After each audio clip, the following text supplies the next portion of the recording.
أما بعد أعوذ بالله من الشيطان الرجيم بسم الله الرحمن الرحيم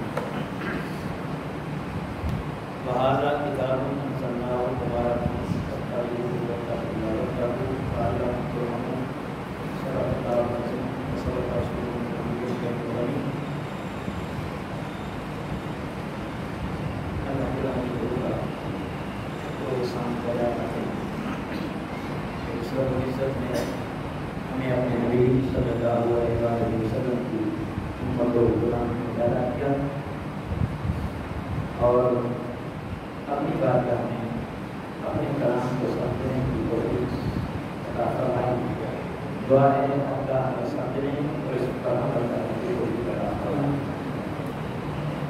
ہمارا مضامین قرآن پر مشتمل گفتگو کا سلسلہ جاری ہے.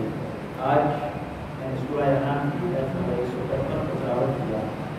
آج کا درس آیت نمبر 155 سے آیت نمبر 158 پر مشتمل ہے. ارشاد باری تعالیٰ ہے پہلے اس کا ترجمہ اس کی تفسیر. ھذا کتاب انزلناہ مبارک، یہ وہ کتاب ہے جس کو ہم نے نازل کیا. فاتبعوہ، تاکہ تم اس کی پیروی کرو، اس کتاب کی پیروی کرو. مبارک، یہ بابرکت کتاب ہے. واتقوا، اور ڈرو. لعلکم ترحمون، تاکہ تم پر رحم کیا جائے. گویا قرآن کی اتباع کرنے سے اللہ کی رحمت اس پر کی جاتی ہے. اللہ کی رحمت ہوتی ہے. ان تقولوا انما انزل الکتاب، اس لیے بھی ہم نے نازل کی تاکہ تم یہ نہ کہو کہ بس آسمانی کتاب تو ہم سے پہلے گروہ پر ہی نازل ہوئی ہے. الا طائفتین من قبلنا، ہم سے پہلے گروہ پر نازل ہوئی ہے. وَإِن كُنَّا عَن دِرَاسَتِهِمْ لَغَافِلِينَ، اور بے شک ہم آسمانی کتاب کے پڑھنے اور پڑھانے سے بے خبر ہیں. اس لیے بھی ہم نے نازل کی تاکہ کوئی یہ نہ کہہ سکے کہ پہلے لوگوں پر کتابیں نازل ہوئیں اور ہم پر یہ نازل نہیں ہوئی. اور اگر ہم پر نازل ہوتی تو ہم اس کو پڑھتے، اس سے خبر حاصل کرتے اور اس پر عمل کرتے. ان تقولوا لو انا انزل علینا الکتاب لکنا اہدی منہ، اور یہ اس لیے بھی ہم نے نازل کیا ہے تاکہ یہ نہ کوئی کہہ سکے کہ اگر ہم پر یہ کتاب نازل ہوتی تو ہم اس پر عمل کر کے ہدایت یافتہ زیادہ بنتے ان کی نسبت. یہود و نصارہ کی نسبت جن پر کتاب نازل ہوئی، ہم ان کی نسبت زیادہ ہدایت والے بن جاتے. فقط جاءکم بینۃ من ربکم وہدی ورحمۃ، پھر اللہ فرماتا ہے کہ ہم نے آپ پر واضح دلیل اور ہدایت اور رحمت کے ساتھ کتاب کو نازل کر دیا. اس لیے نازل کی تاکہ تم یہ نہ کہتے کہ ہم پر نازل ہوتی تو ہم اس کو پڑھتے، ہم پر نازل ہوتی تو ہم اس کو پر عمل کر کے زیادہ ہدایت یافتہ ہوتے. تو اللہ فرماتا ہے سو ہم نے تم پر واضح کتاب نازل کر دی ہے. فمن اظلم ممن کذب بآیات اللہ وصدف عنہا، بس جس نے ظلم کیا، ہماری آیتوں کا انکار کیا اور ہمارے فرمان سے روگردانی کی، ہمارے فرمان سے روگردانی کی، منہ پھیرا، اگنور کیا، دور بھاگا. سنجزی الذین یصدفون عن آیاتنا سوء العذاب، تو اس روگردانی کی وجہ سے ہم اس کو بہت بڑا عذاب دیں گے. ہمارے فرمان کو سن کر روگردان ہو گیا، ہلاک ہو گیا، اس نے کوئی توجہ نہیں کی. فرمایا اس عدم توجہی پر ہم اس کی گرفت کریں گے. بما کانوا یصدفون، اس روگردانی کی وجہ سے ہم اس کو عذاب دیں گے. اب سوال یہ پیدا ہوتا ہے کہ یہ کب مسئلہ بنے گا؟ اللہ فرماتا ہے کہ میرے کلام کو جب پڑھو گے نہیں، سمجھو گے نہیں، اس کے پیغام پر عمل نہیں کرو گے تو یہ روگردانی کہلائے گی. اور اس روگردانی پر، عدم توجہی پر ہم تمہیں عذاب دیں گے، ہم تمہیں عذاب دیں گے.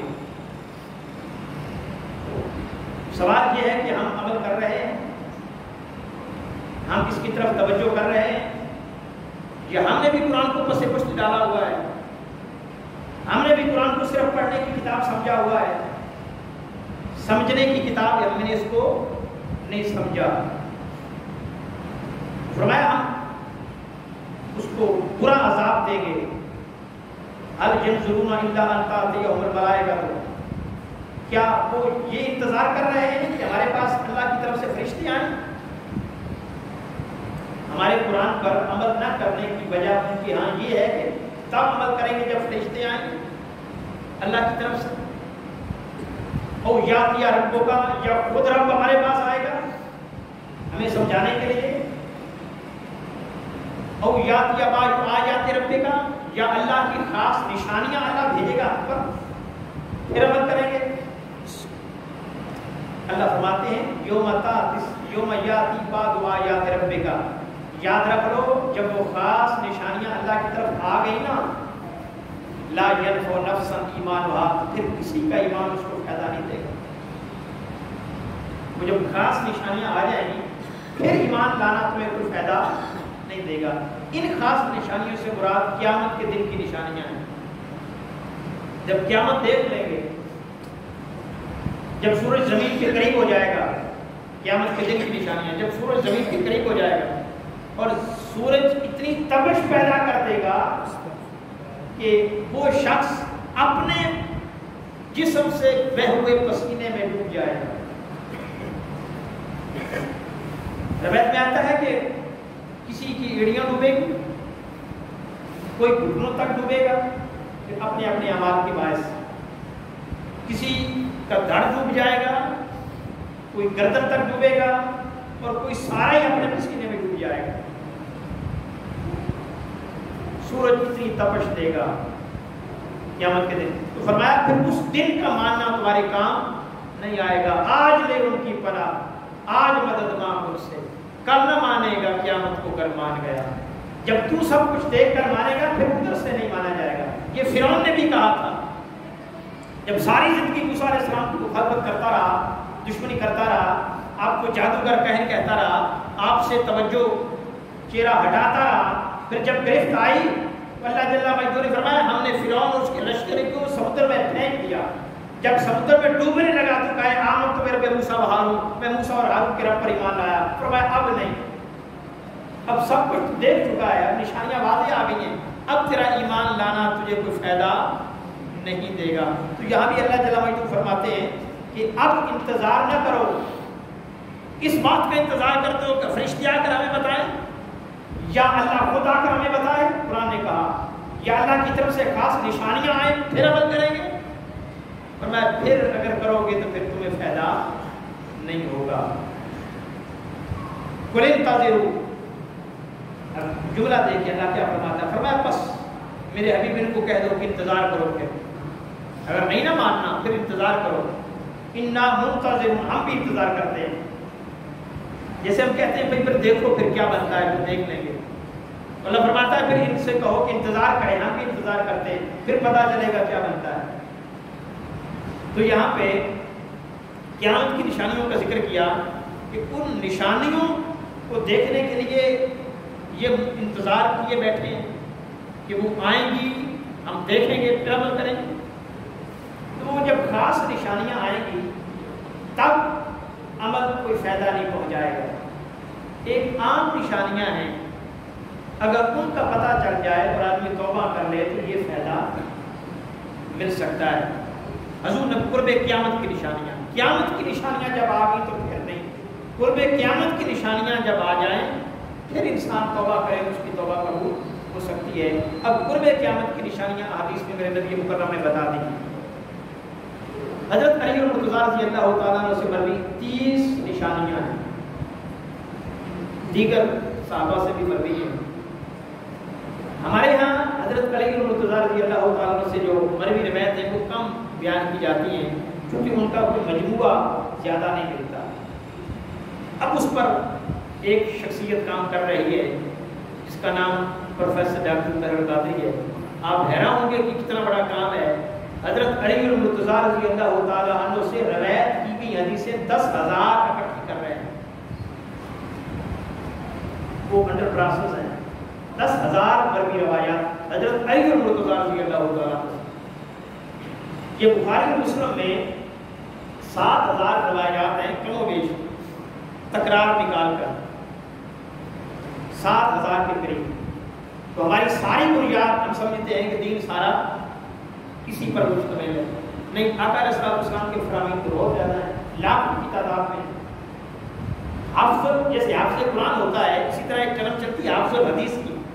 تو حافظ الحدیث اس کو کہتے ہیں جس کو 1,00,000 احادیث کا متن یاد ہو، اس کو حافظ الحدیث کہتے ہیں.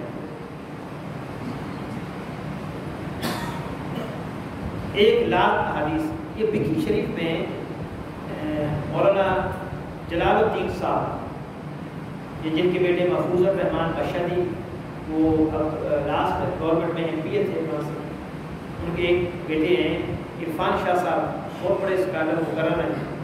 ان کے والد محترم جلال الدین صاحب، ان کو حافظ الحدیث کہتے ہیں. ان کا لقب حافظ الحدیث تھا. نابینا تھے لیکن 1,00,000 سے زیادہ ان کو حدیث یاد.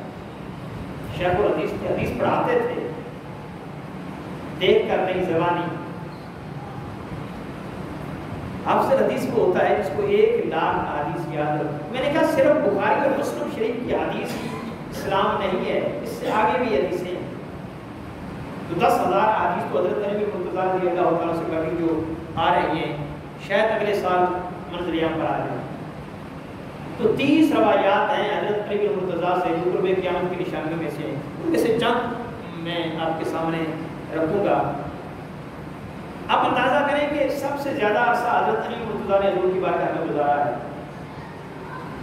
حضرت علی وہ واحد شخصیت ہے جن کی پرورش حضور نے خود کی ہے، جن کی پرورش حضور نے خود کی ہے.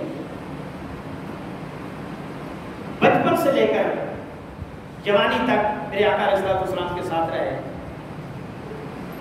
یہ کم و بیش 13 سالہ مکی زندگی ہے، 10 سالہ مدنی زندگی ہے. تو یہ نبوت کی 23 سالہ زندگی حضرت علی بن مرتضیٰ کو سب سے زیادہ ملی، جبکہ حضرت ابوبکر صدیق کے علاوہ یہ کسی صحابی کو 23 سالہ زندگی حضور کی نہیں ملی. تو حضرت علی تو پہلے بھی آقا علیہ السلام کے گھر ہی پروان چڑھے، پرورش نہیں ہوئی. آپ نے ان کو تربیت دی. تو گویا حضور کی ان کے مربی ہیں حضرت علی بن مرتضیٰ رضی اللہ عنہ. تو وہ فرماتے ہیں کہ آقا علیہ السلام نے فرمایا قرب قیامت کی نشانیوں میں سے ایک یہ ہے کہ حضور نے فرمایا زلزلے کثرت سے ہوں گے، زلزلے کثرت سے ہوں گے. اب اس پر بھی جب یہ ایبٹ آباد میں زلزلہ آیا تھا تو میں نے ایک دن بیان کیا تھا کہ زلزلے کب آتے ہیں. اس پر بھی روایات ہیں کہ جب ایسا ماحول بنے، جب یہ نشانیاں ہیں پھر زلزلے آتے ہیں. تو وہ ایک الگ ٹاپک ہے، اس پر بھی انشاءاللہ کبھی کسی وقت گفتگو کریں گے. لیکن یہ حضور نے فرمایا زلزلے کثرت سے ہوں گے. اب کثرت کے ساتھ زلزلے ہمیں دیکھنے کو نہیں ملتے. دوسری بات فرمایا زمانہ سکڑ جائے گا. قرب قیامت کو زمانہ سکڑ جائے گا. کیسے؟ 1 سال گزرے گا، ایسا محسوس ہوگا جیسے 1 مہینہ گزرا ہے.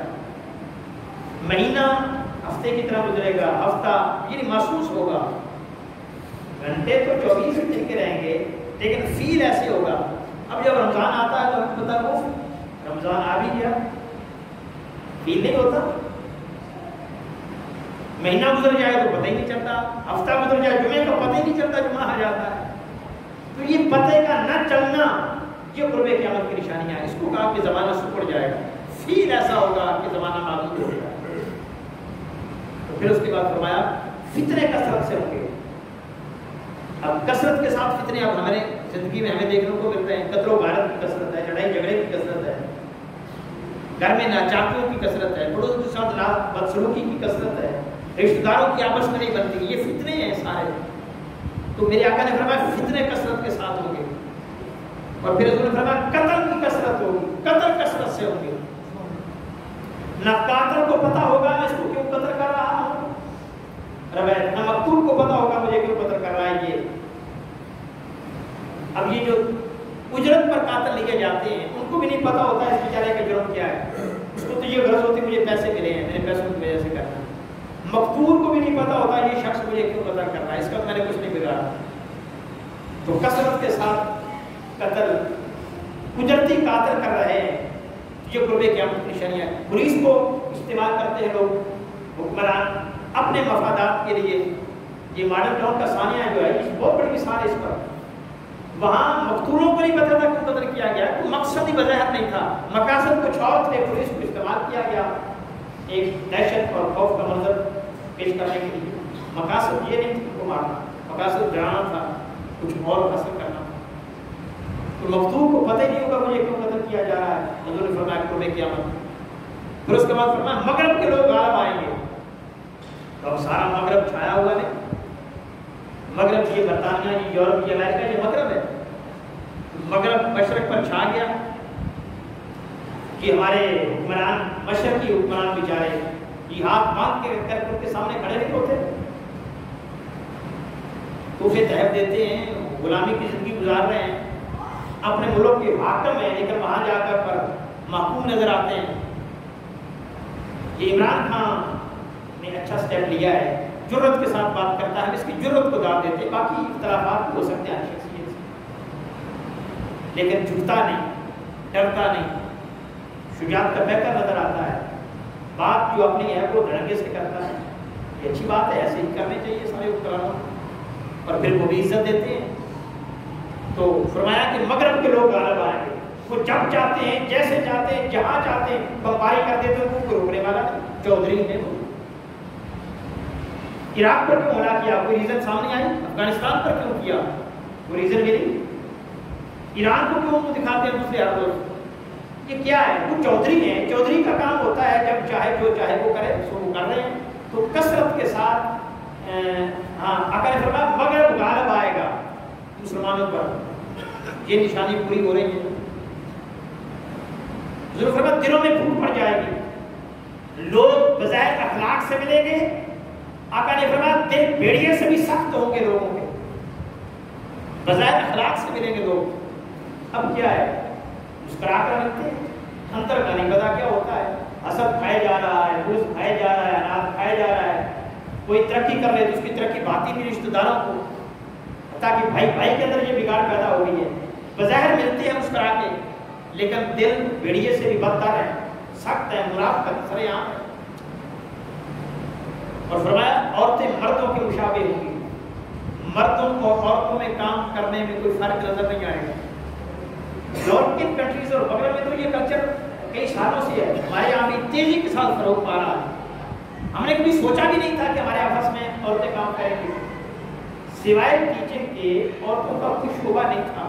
اب ہر شعبے میں عورتیں، بازاروں میں تجارتیں کریں گے، دکانوں میں بیٹھیں گے۔ یہ پچھلے دنوں بازار میں میلاد مصطفیٰ چوک میں ایک لڑکی سمیں بیچ رہی تھی، تو جو کام مرد کر رہے ہیں وہ عورتیں کر رہی ہیں۔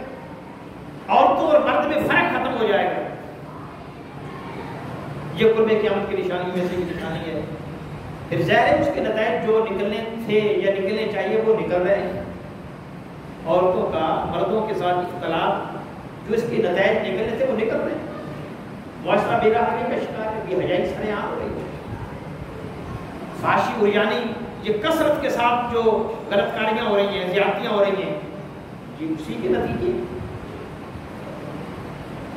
اور پھر آقا علیہ السلام نے فرمایا کہ زنا کثرت سے ہوگا، زنا کثرت سے ہوگا، حرام کی اولاد کی کثرت ہوگی، حرام کی اولاد کی کثرت ہوگی۔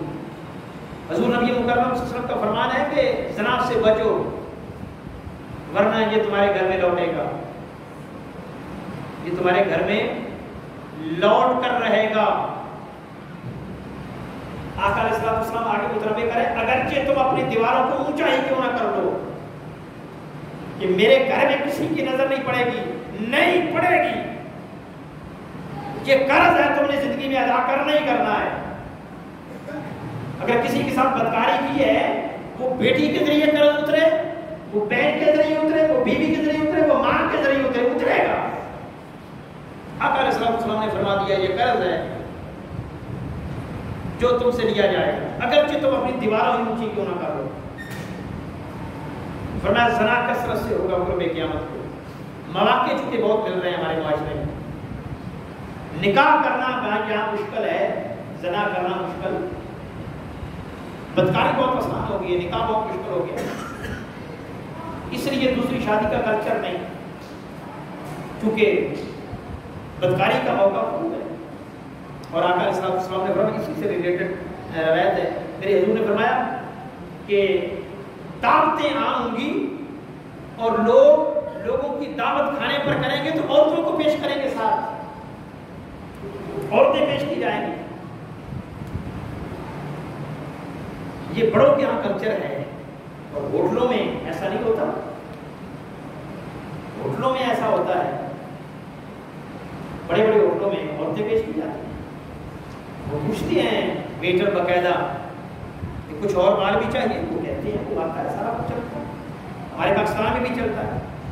یہ آپ ادھر چلے جائیں آزاد کشمیر یا دیگر ممالک اس ایریے کی طرف، لوگ بتاتے ہیں کہ وہاں یہ سارا قدر کھانا چل رہا ہے۔ اگر ہمیں پتا ہے تو قرآنوں کو نہیں پتا، لیکن کون کہے کہ یہ غلط ہے؟ وہ غلط کہنے والے وہ تو غلط کرتے ہیں۔ فرمایا کھانے کے ساتھ عورتیں پیش کی جائیں گی، زنا کثرت سے ہوگا، بے حیائی عام ہوگی، فحش و ریانی عام ہو گئی۔ اور پھر حضور نے فرمایا دین کے ذریعے لوگ دنیا خریدیں گے، دین کے نام پر لوگ دنیا خریدیں گے، دین کے نام پر سیاست چمکے گی۔ ہمارے پاکستان میں دین کے نام پر بہت زیادہ سیاست کا کاروبار چل رہا ہے۔ یہ اب جو مولوی صاحب دھرنا کرنے جا رہے ہیں وہ ناموس رسالت کا ٹیگ کے اوپر لگایا ہوا ہے، اور اس پر وہ پرچی بنا کر لوگوں سے فنڈ لے رہے ہیں۔ کیا ڈرامہ کر رہے ہو؟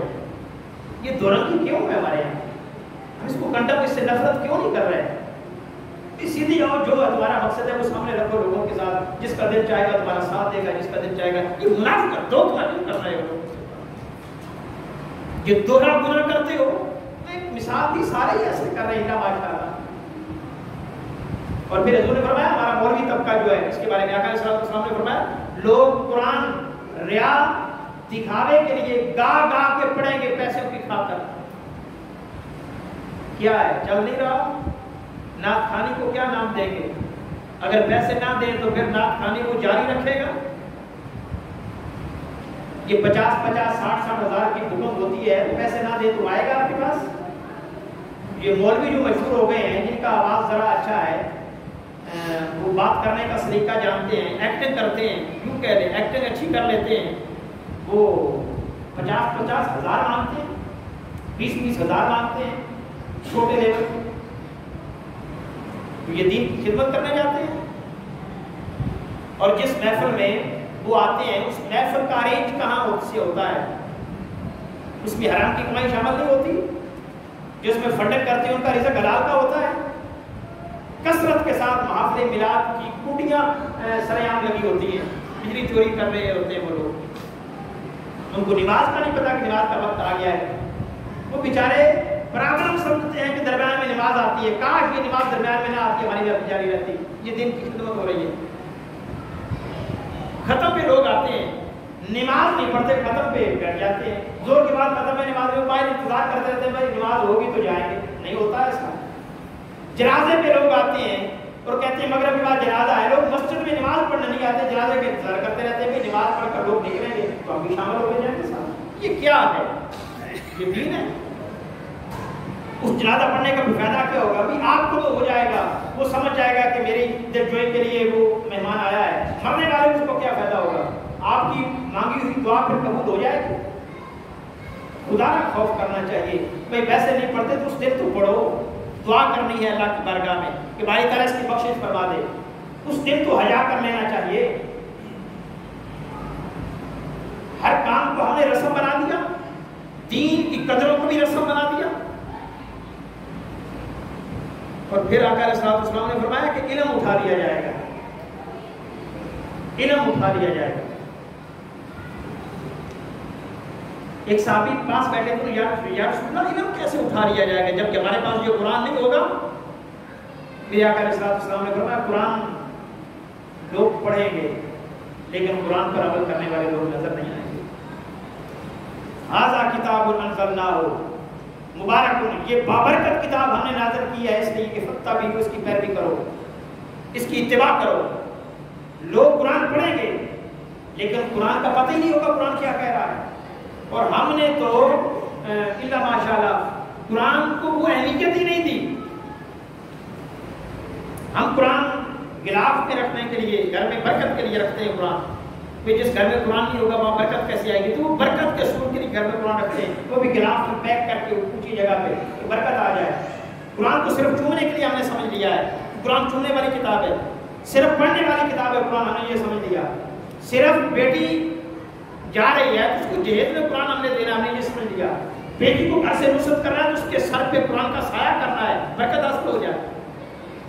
مر گیا ہے کوئی شخص ہمارا پر کل خانی کرنی ہے یا ختم کرنا ہے یا قرآن خانی کرنی ہے، اس کام کے لیے مردہ بخشوانے کے لیے جان نہیں نکلی تو کہا بلاؤ قرآن کو لے آؤ اس کے پاس پڑھے تاکہ جان نکل جائے، بس یہ کام ہے قرآن کا۔ قرآن کی حقیقی روح ختم ہو گئی، قرآن کے ساتھ ہمارا تعلق ختم ہو گیا۔ یہ پڑھنے کی نہیں تھی، یہ سمجھنے کی تھی، پھر عمل کرنے کی کتاب تھی۔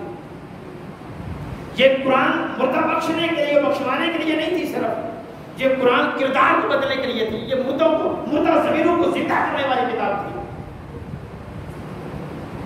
یہ سیرتوں میں انقلاب برپا کرنے والی کتاب تھی۔ تو آقا علیہ السلام نے فرمایا کہ علم اٹھا دیا جائے، اور پھر اس کے بعد فرمایا مسجدیں خوبصورت بنے گی، نماز کو سے خالی ہوگی، لوگ اونچی اونچی عمارتیں کرنے پر فخر کریں گے، مقابلہ بازی کریں گے، بے حیائی عام ہو جائے گی، بیوی کی اطاعت کی جائے گی، ماں کی نافرمانی کی جائے گی، حکمران جھوٹ بولیں گے قوم کے ساتھ، علماء کی قلت ہوگی، شراب سر عام بکا جائے گا، لوگ پانی کی طرح شراب کو سمجھیں گے، سچ اور جھوٹ میں امتیاز نہیں کیا جائے گا، لوگ جھوٹ کو بھی جائز سمجھیں گے کہ یہ جائز ہے۔ اب ہمارے یہاں تو جائز سے بھی آگے اس کا مقام بن گیا جھوٹ کا، لوگ ذرا بھی جھجک محسوس نہیں کرتے جھوٹ بولتے ہوئے، چاہے اس کا فائدہ ہو یا نقصان ہو، بھائی کوئی فائدہ پھر تو بولو، تم اس کا کوئی فائدہ بھی نہیں پھر بھی بول رہے ہو۔ اب بس پہ بیٹھے پوچھے یہ کتنے بجے لاہور جائے گی، لاہور میں شاہ وہ 1 گھنٹہ پہلے بتائے گا، حالانکہ کوئی فائدہ بھی نہیں اس کو، کلچر بن چکا ہے جھوٹ بولنے کا، رواج بن چکا ہے۔ علم آقا میں پہلے بھی علم اٹھا لیا جائے گا، گویا علم کے اندر جو تربیت ہے وہ نہیں ہوگی۔ اب آپ اسکولوں اور کالجوں سے نکلتے ہیں بچے، اور جو بچے نہیں پڑھتے آپ ان کا موازنہ کر لیں، ان کے اخلاق میں فرق ہے کوئی، ان کے کردار میں، ان کی گفتگو میں، ان کے چال چلن میں ہے کوئی فرق محسوس کر رہے ہیں آپ؟ علماء نے سچ کہا تھا کہ گلا تو گھوم دیا اہل مدرسہ نے تیرا، اب کہاں سے آئے صدا لا الہ الا اللہ۔ یہ فیضان نظر تھا یا مکتب کی کرامت تھی؟ کس نے سکھایا آداب، کس نے سکھایا اسماعیل کو آداب فرزندیاں، کس نے سکھایا اسماعیل کو آداب فرزندی؟ تو یہ ہمارا مدرسہ سکھا رہا ہے، ہمارا نصاب تعلیم یہ دے رہا ہے حق اس طالب علم کو؟ کیا ہے ہمارا نصاب تعلیم؟ اور بدقسمتی کہ ہم اسی پر ڈٹے ہوئے ہیں۔ ہمارا نصاب تعلیم میں کئی بار یہ بات کر چکا ہوں، اتنی اہلیت نہیں پیدا کر رہا کہ اس کو یہ پتا چل سکے کہ ماں باپ کے حقوق کیا ہیں۔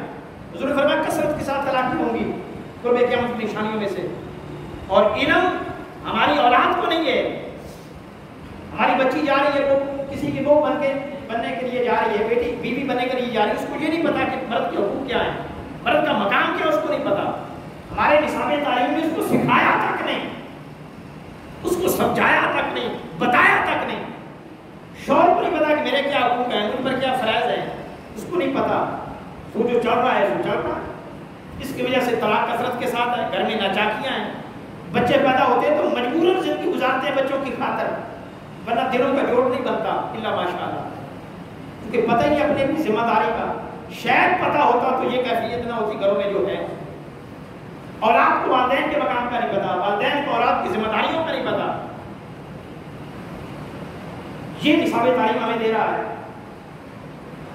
باپ مر جائے تو بیٹے کو جنازہ پڑھنے کا نہیں پتا، مولوی سے جنازہ پڑھاتے ہیں، بھئی ثواب کی رٹ رن لگاتے ہیں، سب سے زیادہ ثواب ہے بیٹا جنازہ پڑھائے اپنے والد کا، مولوی سے جنازہ پڑھانے کی وجہ سے ثواب کم ہو جاتا ہے، یہ میں آپ کو بتا دوں، چاہے کتنا ہی وہ متقی کیوں نہ ہو، اس کی نسبت بیٹا پڑھائے گا تو ثواب زیادہ ہو، کتنا ہی گناہگار کیوں نہ ہو۔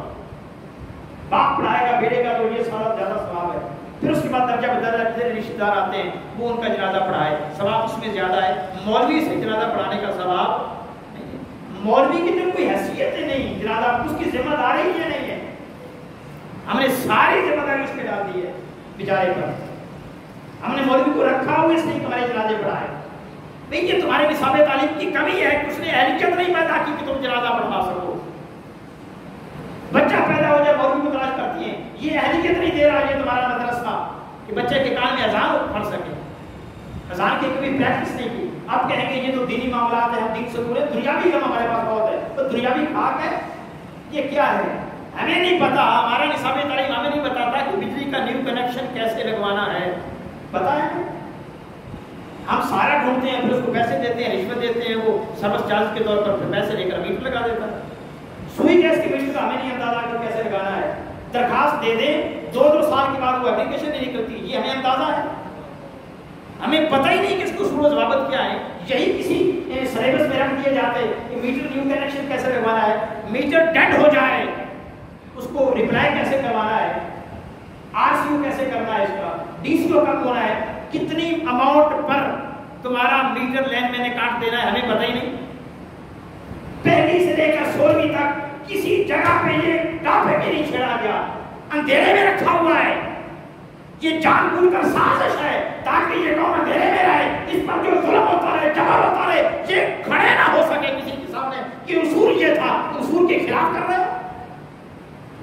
حتیٰ کہ اس بیچارے لین مین کو نہیں پتا کہ RCO پالیسی اور DCO پالیسی کیا ہے، لین مین کو نہیں پتا، وہ 20-30 سال سے وہ نوکری کر رہا ہے، اس کو یہ پتا ہی نہیں، اس کو ٹرینر ہی نہیں دی گئی کہ آپ نے DCO کب کرنا ہے، ڈسکنیکشن کب کرنا ہے، اس کو نہیں پتا، متعلقہ محکمے کی معلومات نہیں ہے، اس کو علم کہتے ہیں۔ یہ سب سے جاہل بنا ہے ہمارا معاشرے کا پڑھا لکھا طبقہ۔ وہ اسلم رئیس ثانی نے، اس نے بیچارے نے سانچی کا کہا تھا کہ ڈگری ہوتی ہے، جعلی و اصلی ہو، بھئی ایسے ہی ہے، اصلی ڈگری والا جعلی ڈگری والے میں فرق کیا ہے؟ میٹر لگوانے کا اس کو بھی نہیں پتا، اس کو بھی نہیں پتا، نظام چلانے کا اس کو بھی نہیں پتا، اس کو بھی نہیں پتا، کوئی معاملہ آ جائے عدالتی اس کو بھی نہیں پتا، اس کو بھی نہیں پتا، تجارت کے اصولوں کا اس کو بھی نہیں پتا، اس کو بھی نہیں پتا، پھر فرق کیا ہے؟ ہمارے MPMNA کا کیا کام ہے، ان کو بھی نہیں پتا، ہمیں بھی نہیں پتا ہمارے MPMNA کا کیا کام ہے۔ کیا اس کا صرف یہ کام ہے؟ اشرف تھاور صاحب چیئرمین ہیں UC کے، یہ ٹریننگ نہیں دی گئی کسی کو، کوئی اس کو نہیں۔ ہم یہ سمجھتے ہیں کہ MP کی ذمہ داری ہے کہ اپنے اثر و رسوم پر ایکسٹ سے کام لے دے، SOC سے کام لے دے، DCO سے کام کروا دے، یہ اس کی ذمہ داری ہے۔ بھئی یہ ذمہ داری ہے ہی نہیں، اس کی کیا ذمہ داری ہے اپنے رسوم پہ؟ وہ بدماش ہے، یہی وجہ ہے کہ آپ پھر بدماش کے MPA چنتے ہیں کہ اپنے اثر و رسوم کے طاقت کے بھروسے پر وہ کام کروائے۔ بھئی اس کا کام نہیں تھا، وہ بدماش حلقے کا نہیں ہے، وہ نمائندہ ہے حلقے کا، اس کو بدماش آپ کیوں بنا رہے ہیں؟ جب یہ کام ہم اس سے لیتے ہیں پھر وہ بدماش بنتا ہے کہ ایکسی نے میری بات نہیں مانی، ایسا کر دوں، پھر وہ بدماش کو اتر آتا ہے، نتیجہ تب بدماش بن کر سامنے آتا ہے، MPMNA بدماش بنتے ہیں۔ بھئی اس بیچارے کا کام یہ تھا کہ قانون سازی وہاں پہ کرتا۔ ہمارے یہاں پرابلم ہے، یہ پرابلم ہے سوئی گیس کا نہیں پرابلم، آپ کو 8 میٹر کی ضرورت ہے، بھئی 2 سال کے بعد تو آپ کی اپلیکیشن نکلتی ہے، یہ ظلم نہیں ہے آپ کا وہاں پر؟ یہ MPMNA وہاں پہ جا کر چیختا چلاتا، بھئی اس پالیسی کو بدلو، یہ کیوں ایسی بنائی گئی ہے، اس پر قانون سازی کرو، ترمیم کرو اس پر، یہ ہماری رعایا کو نقصان ہو رہا ہے، یہ گلیاں سڑکیں نہیں بن رہے ہیں، ترمیم کرتا وہاں پہ چلاتا، یہ ہماری نمائندگی کرتا۔ طلاق کی شرح بڑھ گئی ہے، وہاں بھی یہ چیختا کہ بھئی قانون سازی ایسی کرو کہ نصاب تعلیم کو بدلو، میاں بیوی کے حقوق اس میں ڈالو تاکہ عوام پڑھی لکھی بنے، طلاق کی شرح کم ہو جائے، اولاد نافرمان بنتی جا رہی ہے، اس حوالے سے کوئی لیکچر دو، ٹریننگ دو، کالجز میں، یونیورسٹیز میں نصاب میں تبدیلی کرو، یہ کام تھا اس کا۔ نہ بیچاری اس کو پتا ہے، نہ ان کو پتا ہے، اور یہ سارا کچھ سازش کے تحت اندھیرے میں رکھا گیا ہے۔ حضور نے فرمایا تھا کہ علم اٹھا لیا جائے گا۔ میں نے کہا نہ دینی علم ہمارے پاس ہے، نہ معاشرتی علم ہمارے پاس ہے۔ ہمارے پاس کوئی معاشرے کا علم ہوتا، کسی کا نہیں۔ ٹکٹ ہم نے بک کروانی ہو تو ہمیں نہیں پتا ٹکٹ کیسے PI کی بک کرواتے ہیں، ہمیں اس کا ریٹ کا نہیں پتا، طریقہ کار کا نہیں پتا۔ ہم کئی سہارے ڈھونڈتے ہیں حکم کے لیے، پتہ کس بات کا ہے؟ ایپلیکیشن دینی ہو کسی محکمے میں تو اتنی پیچیدہ کر دی گئی ہے کہ وہ عام میٹرک ایف اے آدمی بیچارہ ایپلیکیشن نہیں دے سکتا کہ میں نے اس میں اپلائی کرا، وہ نہیں دے سکتا ہے؟ نوجوان بیٹھ کے مجھے بتائیں، کسی کا سہارا لیتے ہیں جو اس پروسیس سے گزرا ہو، یا ایک وسیقہ نویس ہوتا ہے وہ 500 روپے لیتا ہے، تمہاری اپلیکیشن دے دیتے ہیں، یہ کیا اہلیت پیدا کر رہے ہیں؟ وہ میٹرک ایف اے لیول کی ویکینسی ہے، اس کے اندر یہ اتنی اہلیت ہی نہیں ڈالی گئی، آپ کے نصاب تعلیم نے نہیں ڈالی، وہ بیچارہ اپلائی کر سکے۔ تو لہٰذا نہ دنیاوی علم ہمارے پاس ہے نہ دینی علم ہمارے پاس ہے۔ حضور نے فرمایا علماء کی قلت ہو جائے گی، قلت نہیں ہے۔ یہ آپ کی بات، یہ ایک ڈگری کا عالم ہے کہ 7 سال کا درس نظامی ہے، چلے وہ ڈگری آئے وہ ماڑا موٹا جیسے بھی پڑھا نلیک تھا لیک تھا، یہ غلط بات ہے، چلے ڈگری تو ہے نا، اور ایک کے پاس ڈگری نہیں ہے، وہ 10 صورتیں یاد ہیں، وہ 12 تقریری یاد ہے، وہ کسی کو سنا کر 2-4 تھوڑے شعر ملا کر وہ گزارا چلا کر لیتا ہے، وہ ہمارا امام بنا ہوا ہے، وہ ہمارا خطیب بنا ہوا ہے، وہ قرآن سے درس دے رہا ہے، خدا کی بنا دنیا میں اس سے بڑھ کر ظلم کیا ہو سکتا ہے؟ اور یا باہر نہ جائیں، میں کہتا ہوں 99% جہل ہے ان مسندوں پر بیٹھے ہوئے، جن کے پاس وہ نام کی ڈگری تک نہیں ہے، کام تو بات کی بات ہے، پھر شعور بات کی بات ہے، شعور کتنا ہے، علم کی بات شعور کی بات آتی ہے، شعور کتنا ہے، پھر تربیت کی بات آتی ہے، تربیت کتنا ہے، پھر اس کو سلیکشن ہونی چاہیے تھی اس کی۔ کہاں کھڑے ہیں ہم، کیا کر رہے ہیں؟ دعا ہے اللہ جل وعلا ہمارے ہاتھ میں رسول کرم فرمائے، باپ کو دعوانا